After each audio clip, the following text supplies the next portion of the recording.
Sucedió en Roswell, Nuevo México Central, la noche del 2 de julio de 1947. Un ovni, quizá dos, cayeron en la zona de Corona y en los llanos de San Agustín. Intervinieron secciones militares estadounidenses especializadas en la recuperación de restos y de posibles supervivientes. Pero, por ironías de la suerte, fueron civiles quienes descubrieron los cuerpos de pequeños humanoides tendidos junto a su máquina volante, inerte ya sobre nuestra Tierra.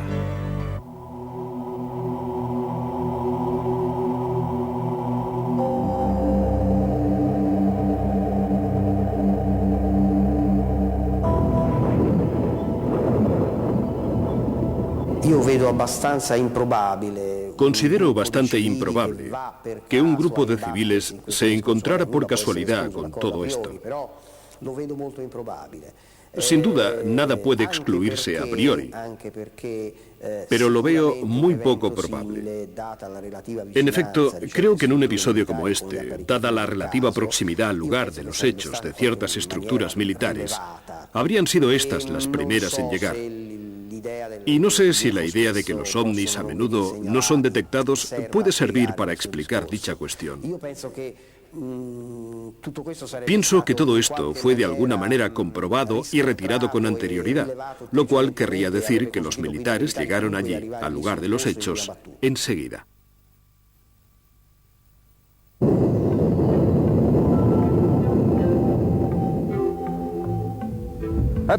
Era verano. Poco a poco el mundo se estaba reponiendo de la guerra más terrible de la historia. Y puede decirse que por cuanto se refiere a Estados Unidos, las cosas estaban volviendo a la normalidad. Normalidad. Una palabra interesante. En junio de 1947, el empresario Kenneth Arnold pilotaba su avión en las proximidades de Mount Rainier, estado de Washington, cuando vio algo anormal. Más tarde, describió 9 objetos, un grupo de discos que cruzaban como flechas el cielo, platillos volantes.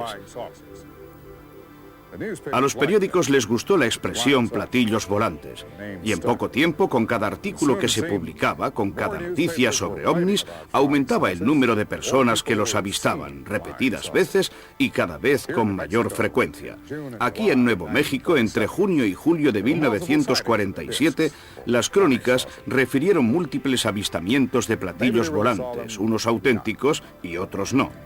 En ciertos casos, el fenómeno fue atribuido a causas naturales, como efectos de reflexión óptica, espejismos o inversiones térmicas. Pero ¿qué se podía decir de los casos inexplicables? Si esas luces eran realmente vehículos volantes, ¿a quiénes pertenecían? ¿Qué les había traído hasta aquí? Y por último, ¿por qué Nuevo México?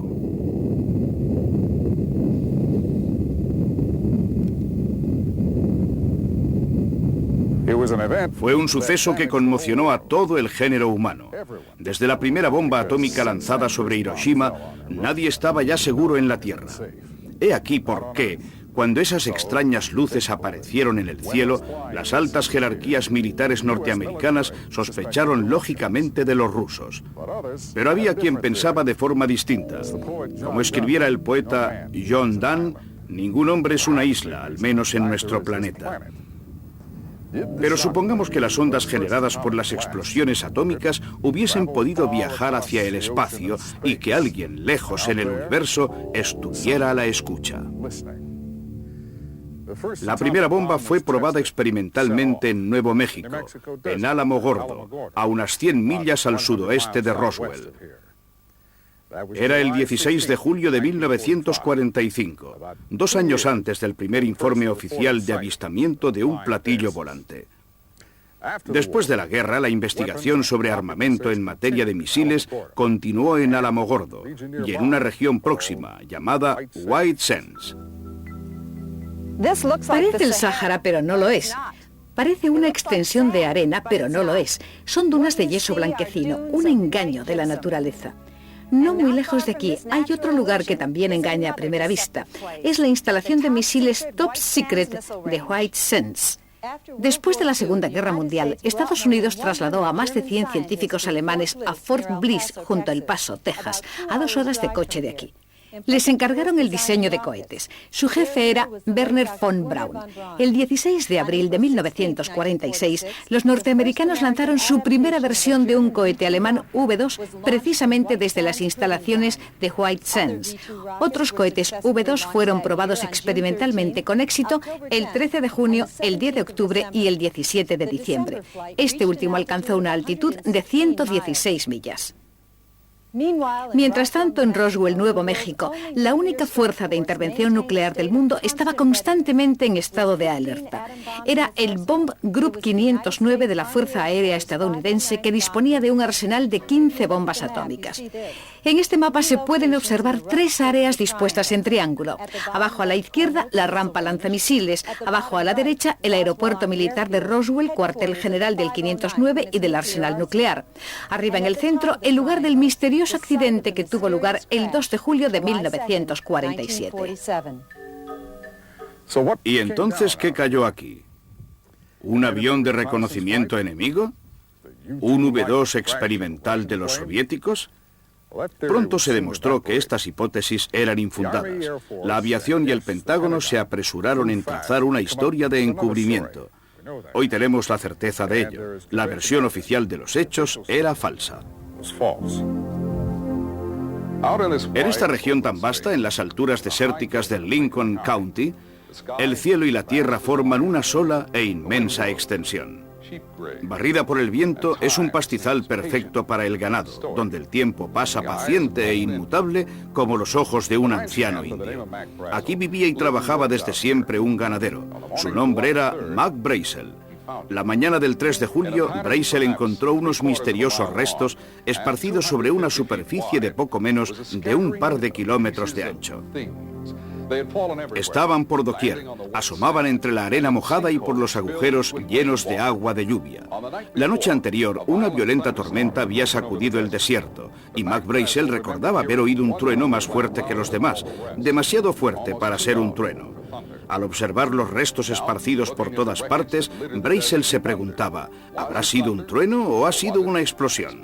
Había fragmentos de metal, mejor dicho, de láminas metálicas, y otro material ligero, como madera de balsa, y extrañas fibras o filamentos, y finas barras sobre las que aparecían grabados símbolos que le recordaban ciertas inscripciones sobre arcilla de los indios pieles rojas, los denominados dibujos petroglíficos.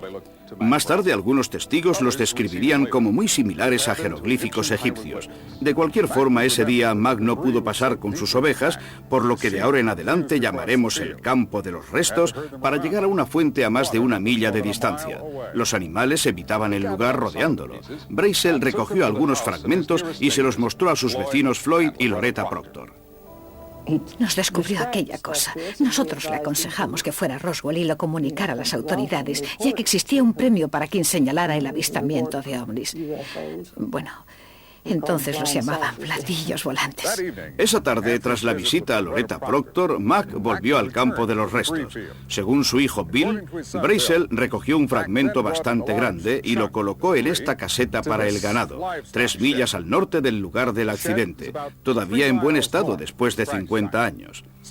Fue así como empezaron a circular los primeros relatos sobre un ganadero que había encontrado un platillo volante y lo había guardado en una tenada. Mac tenía todavía trabajo que hacer. Durante 2 días, el 4 y el 5 de julio, se ocupó del rebaño. Luego, el 6, se levantó temprano por la mañana, lo dejó todo arreglado y se trasladó a Roswell. En primer lugar, Mac fue a la oficina del sheriff y las cosas tomaron otro cariz. El sheriff George Wilcox mandó a 2 de sus ayudantes al rancho y se puso en comunicación con la base aérea militar de Roswell. Como consecuencia de ello, el mayor Jesse Marcel, del bombardero 509, se presentó de inmediato ante el sheriff acompañado de un hombre de los servicios secretos vestido de paisano, identificado más tarde como agente Kevin. Tras escuchar a Brazel, Marcel informó al comandante del 509, el coronel William Blanchard. Este ordenó a Marcel y al agente especial que se trasladaran al rancho acompañados por Brazel.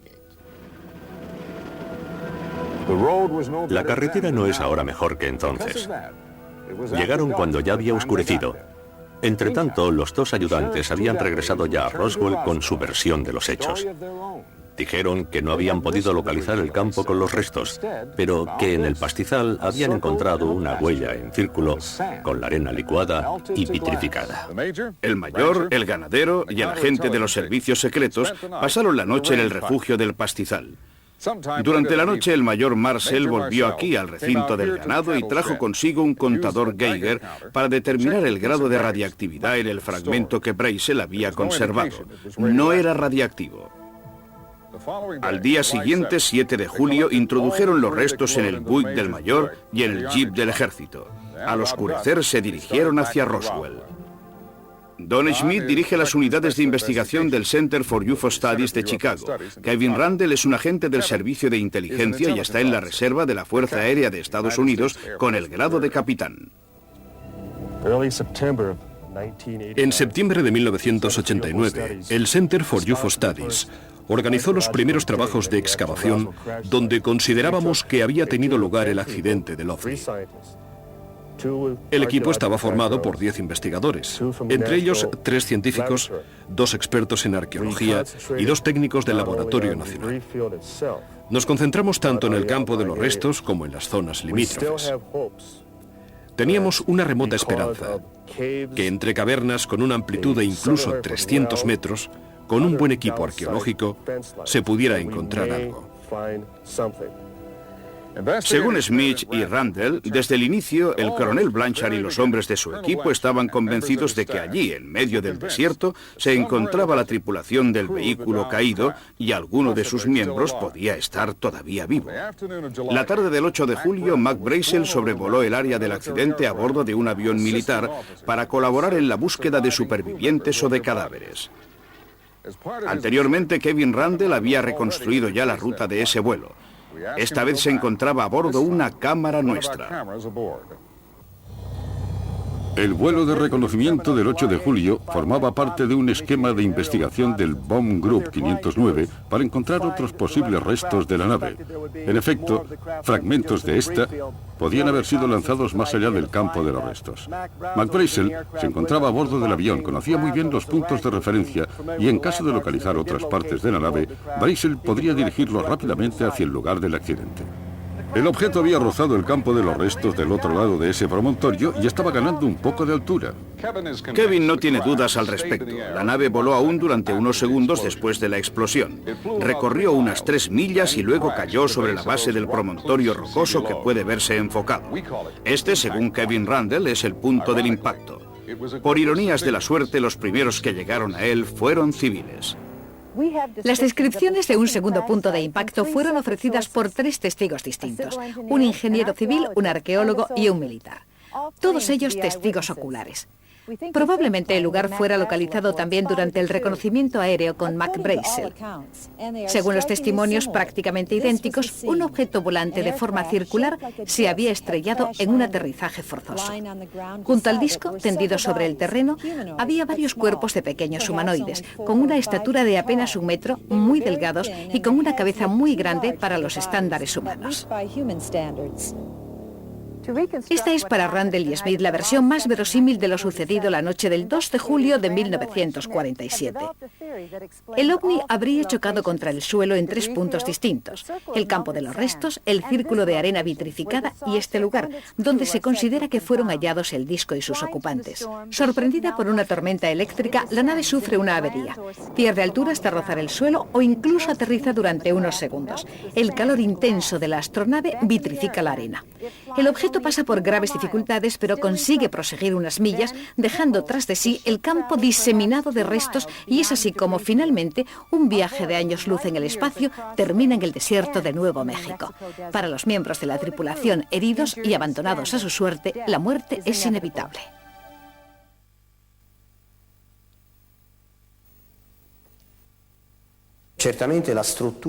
Ciertamente, en un primer momento, este suceso cogió por sorpresa la estructura militar, que no se hallaba preparada. No obstante, debía estar en condiciones de reaccionar en consecuencia. La maquinaria militar americana era muy precisa y estaba muy programada, en este caso al igual que en otros. Por consiguiente, es probable que hubiera intervención, aunque quizás se filtrara algo entre las redes de todo esto. Así pues, las hipótesis son claramente dos.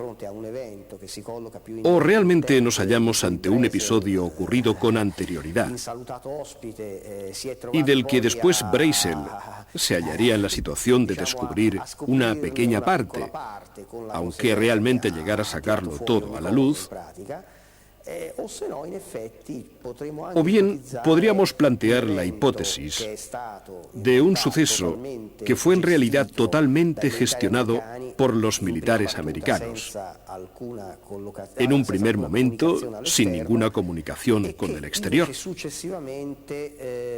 pero que posteriormente tuvo un eco que podría explicar un poco todo. El 8 de julio, desde que fuera localizado el segundo punto de impacto, la secuencia de los acontecimientos fue rapidísima. En cuanto llegaron al lugar, los soldados descubrieron que un grupo de civiles se había adelantado a ellos, y en la base los teléfonos se volvieron locos. El mundo quedó asombrado ante un comunicado de prensa oficial que anunciaba que el Grupo 509 había recuperado un platillo volante. Walter Hott reside aún en Roswell desde la época de su jubilación de la Fuerza Aérea estadounidense. El teniente Hott era el responsable del servicio de información del 509. El texto del comunicado decía: los rumores relacionados con los platillos volantes se convirtieron en realidad ayer cuando la oficina de inteligencia del Bomb Group 509 tuvo la suerte de recuperar un platillo. Estoy convencido de que tanto yo como el coronel Blanchard fuimos engañados. La única razón posible es que quisieran ocultar la historia y mantener toda la información reservada. Martes 8 de julio. Por la mañana el mayor Marshall informó al comandante del Bomb Group 509, el coronel William Blanchard. El coronel ordenó al jefe de la policía militar que delimitara el campo de los restos y que colocara vigilantes para impedir el acceso a la zona de interés. Luego el coronel Blanchard informó al cuartel general de la Fuerza Aérea en Fort Worth. Y muy pronto el Pentágono envió a Roswell un avión con una sección especial desde Washington. Esa misma mañana, hacia las 11, el teniente Hott terminó el comunicado. Entregaría copias a los 2 diarios y a las 2 emisoras de radio de Roswell. Todos los órganos de información están en conexión por teletipo con agencias como la Associated Press y la Reuters sobre la UPI. En la actualidad, las noticias llegan al Roswell Daily Record por vía informática. Pero entonces, en 1947, un despacho de Roswell podía también llegar a todo el mundo en pocos minutos. Y es exactamente lo que sucedió. El 8 de julio a mediodía, todas las líneas telefónicas de Roswell estaban bloqueadas. En el 509, el propio coronel Blanchard no conseguía comunicar con el exterior. Era imposible.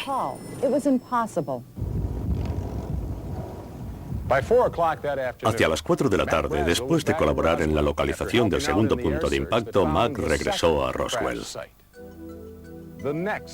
Lo que siguió fue la típica maniobra de los militares. Mac Brazel consiguió escapar a su vigilancia, pero Walt Whitmore, titular de la emisora de radio KGFL de Roswell, lo había seguido. Oigamos a este respecto al socio de Whitmore, Jack Roberts. Sí, lo encontró y le aconsejé que fuera a su casa, en el lado opuesto de la ciudad. En definitiva, podría ofrecer más datos que considerábamos necesarios. En aquella época se dijo que lo habíamos secuestrado y aislado, pero creo que una definición más simpática de lo que sucedió es que le ofrecimos un lugar donde pasar la noche, lejos de un montón de gente que le habría hecho demasiadas preguntas. Mientras llegaban llamadas telefónicas de todo el mundo, desde Londres hasta Hong Kong, el Roswell Daily Record salió a la calle con un titular increíble en primera página. El periódico basó su historia en el comunicado de prensa del teniente Hott, pero hoy, más de 40 años después, sabemos que los medios de comunicación habrían sido mantenidos al margen de la verdad y posiblemente utilizados. Oficiales del ejército localizaron a Mac Brazel y lo arrestaron. Tuvo que sufrir horas de intensos interrogatorios y un minucioso examen médico. Luego, el 9 de julio, en la emisora de radio KGFL, Walt Whitmore recibió una llamada telefónica muy especial desde Washington. Le fue ordenado que no transmitiera la entrevista con Mac Brazel. Se nos aconsejó que si queríamos conservar nuestro empleo, no debíamos transmitir la entrevista porque, si lo hacíamos, tendríamos 24 horas para buscarnos otro trabajo. En ese momento los militares registraron las redacciones de las emisoras de radio y de los periódicos de Roswell. Secuestraron todas las copias del comunicado de prensa y todo lo relacionado con el caso. Luego, el 9 de julio, Mac Brazel, con escolta armada, se presentó en la emisora de radio KGFL con una historia totalmente nueva que en nada se parecía a la anterior relatada a Walt Whitmore. En cuanto se localizó el segundo punto de impacto, los militares aceleraron sus actuaciones. Mac Brazel había proporcionado coordenadas importantes para las maniobras de las tropas de tierra. Pero antes de que llegaran los militares, un ingeniero civil que estaba efectuando un reconocimiento del lugar se encontró por casualidad en el escenario de los hechos. Se llamaba Grady Barnett, descrito por todos como una persona con los pies sobre la tierra. El mejor amigo de Barnett era Vern Maltese. Fue él quien refirió el extraordinario relato de Barnett y la descripción de los cuerpos de los alienígenas. Me dijo, bien, voy a contarte algo que realmente no debería divulgar. Y me explicó cómo se encontró con ese objeto de forma circular, prácticamente partido por la mitad. Salió del furgón y se acercó. Y había 4 seres que yacían sobre el terreno. Tenían una altura comprendida entre 80 centímetros y 1 metro. Vestían monos plateados, muy ceñidos, que les cubrían por completo, menos la cabeza y las manos. El cráneo de esos seres tenía forma de pera y no presentaban cabello. Las manos quedaban bien a la vista. Barnett llegó unos minutos antes que un grupo de arqueólogos y luego aparecieron los del ejército que rodearon la zona. Empezaron a gritar a toda la gente presente, al señor Barnett y a los arqueólogos, a gritarles órdenes, que no debían dar a conocer el asunto a nadie y que debían borrar de su memoria para siempre lo que habían visto. Barnett puntualizó que se encontraba tan cerca de los cuerpos que estuvo a punto de tocarlos cuando llegó también el grupo de arqueólogos y de estudiantes. Si la historia es verdadera, se trataba de un conjunto de testigos muy cualificados, en condiciones de ofrecer pruebas concretas. En otras palabras, pruebas irrefutables. Pero veamos qué sucedió. Los militares actuaron con decisión. Cubrieron los cuerpos, reunieron a los arqueólogos, a los estudiantes y al ingeniero en un solo grupo y les hicieron darse la vuelta para que no pudieran seguir mirando. Era una cuestión de seguridad nacional. Si alguien hablaba, el gobierno lo sabría y procedería a localizarlos a todos uno por uno. Los soldados los escoltaron lejos del escenario en la oscuridad. Grady Barnett habló de los cadáveres a su jefe, pero este lo ridiculizó, tras lo cual Barnett se guardó para sí todos los detalles y solo los comentó con sus familiares y con su íntimo amigo Vern Maltese. Barnett murió en 1969. Los arqueólogos y los estudiantes desaparecieron de escena, conducidos quizá a una gran universidad en el noroeste. Durante años, nadie consiguió localizarlos. Finalmente, en 1975, una mujer enferma terminal de cáncer realizó una declaración a una enfermera del Hospital Municipal de San Petersburg, en Florida. Prestaba servicio en el departamento de enfermos terminales. Entre estos había una paciente. Un día me disponía a bañarla cuando empezó a mostrarse inusualmente nerviosa. Tenía miedo, como si algo la amenazara. Me pidió si podía correr la cortina para ver si había otro paciente en la cama junto a la suya. Y le dije que no había nadie. Su actitud me sorprendió porque normalmente era más tranquila. De hecho, a menudo se limitaba a repetir un nombre en particular. De repente empezó a decir que necesitaba contar esa historia a alguien. Dijo exactamente esto. Me lo he guardado durante tanto tiempo. Y contó que muchos años antes había realizado una excursión con un grupo de personas para recoger rocas. Dijo, en realidad no tendría que haber estado allí, pero allí estaba, y habría preferido no estar. El grupo llegó hasta una colina. Subieron a la cima y vieron un gran objeto brillante y decidieron acercarse para verlo mejor. Cuando llegaron al lugar, pudieron ver el objeto entero. Era circular y estaba posado sobre el terreno. Y la señora me dijo, sobre el suelo había como unas mantas o algo así. Entonces, uno de los hombres de la expedición se les adelantó y retiró las mantas. Debajo había unas personas muy pequeñas. No podía creer lo que estaba viendo. Eran criaturas pequeñísimas. Dijo que tenían una cabeza desproporcionada y ojos enormes, y que estaban cubiertas por un material brillante. No recuerdo si me concretó el color. Me parece que dijo azul, pero no estoy segura. Pero afirmó que era muy resplandeciente. En ese momento la señora empezó a agitarse y me dijo, no se te ocurra decírselo a nadie. Y repitió con decisión, absolutamente a nadie. Miraba con los ojos muy abiertos a su alrededor por toda la habitación, como en crisis paranoica, y dijo, pueden encontrarte siempre. Yo le dije, ¿quién puede encontrarte siempre? Y ella, es el gobierno sabe cómo encontrarte. Mac Brazel fue visto en Roswell un par de días después, y los rumores se hicieron más insistentes. La gente pensaba que el Pentágono estaba perdiendo el control. Mientras tanto, el general Roger Ramey llevaba adelante su juego. Contrariamente a cuanto se podría pensar, todo formaba parte de una operación de contrainformación perfectamente orquestada. Ramey se hallaba al mando de la 8ª Fuerza Aérea destinada en Fort Worth, en Texas, cuartel general del que dependía el 509. Antes aún de que los hombres del 509 empezaran a recoger los restos y a buscar los cuerpos, el cuartel general estaba ya en línea directa con el Pentágono. La mañana del 8 de julio se organizó el vuelo con un equipo de fuerzas especiales desde Washington hacia el aeropuerto de Roswell. El general y el Pentágono estaban tratando de ocultarlo todo. Para construir una coartada convincente, el general Ramey ordenó al coronel Blanchard, comandante del 509, que enviara al agente especial mayor Marcel a Fort Worth. Marcel llevó a la residencia del general algunos fragmentos de los restos en una cajita que dejó sobre el escritorio del general. Ramey le pidió que lo acompañara a otro despacho para consultar juntos un mapa. Cuando volvieron al despacho de Ramey, la caja había desaparecido. En su lugar había un globo sonda bastante dañado. Fue entonces cuando Ramey convocó a los periodistas. Se ha tratado solo de un error, comenzó diciendo el general, por parte de Marcel y del Bomb Group 509. Y añadió, se trata de un nuevo tipo de globo. Así, a media tarde, el caso estaba cerrado.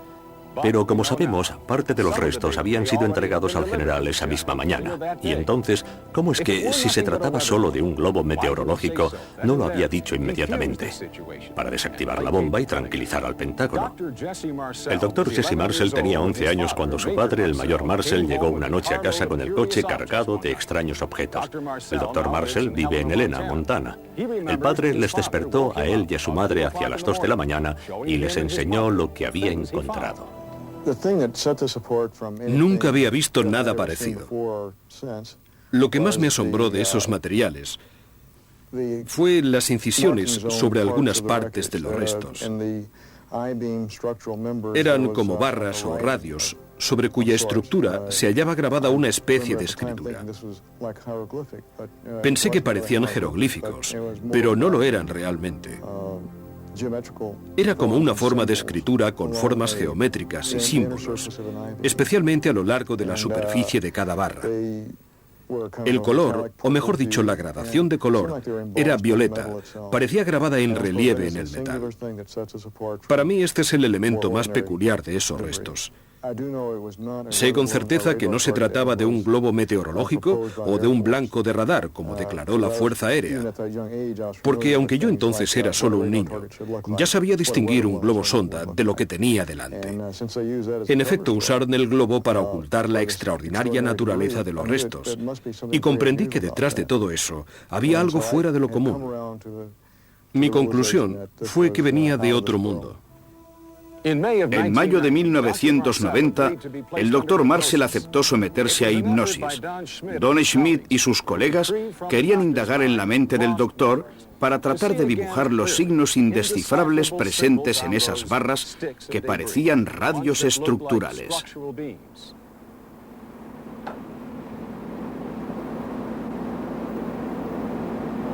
Un círculo. ¿Un círculo cómo? Superpuesto a un cuadrado. Sobreimpreso en un cuadrado. sobreimpreso a un cuadrado. ¿El cuadrado está dentro del círculo o fuera del círculo? Dentro. Aquí, en el campo de los restos, mientras el general daba a conocer su historia del globo meteorológico, grupos de técnicos trabajaban aún con maquinaria pesada. Imagínense, bloqueos de carreteras, armas automáticas y al menos 60 hombres en camiones, todo para recuperar un globo como este. Globo sonda que en varias ocasiones habían sido recuperados también por civiles. Eran lo bastante pequeños como para caber en el maletero de un coche, incluso el nuevo modelo al que hizo referencia el general. De hecho, Mac Brazel dijo que conocía esos globos porque algunos habían caído en su rancho. A pesar de las presiones de los militares, Mac siempre afirmaría que los restos esparcidos sobre ese trozo de tierra que las ovejas evitaban eran absolutamente diferentes a cuanto él conocía.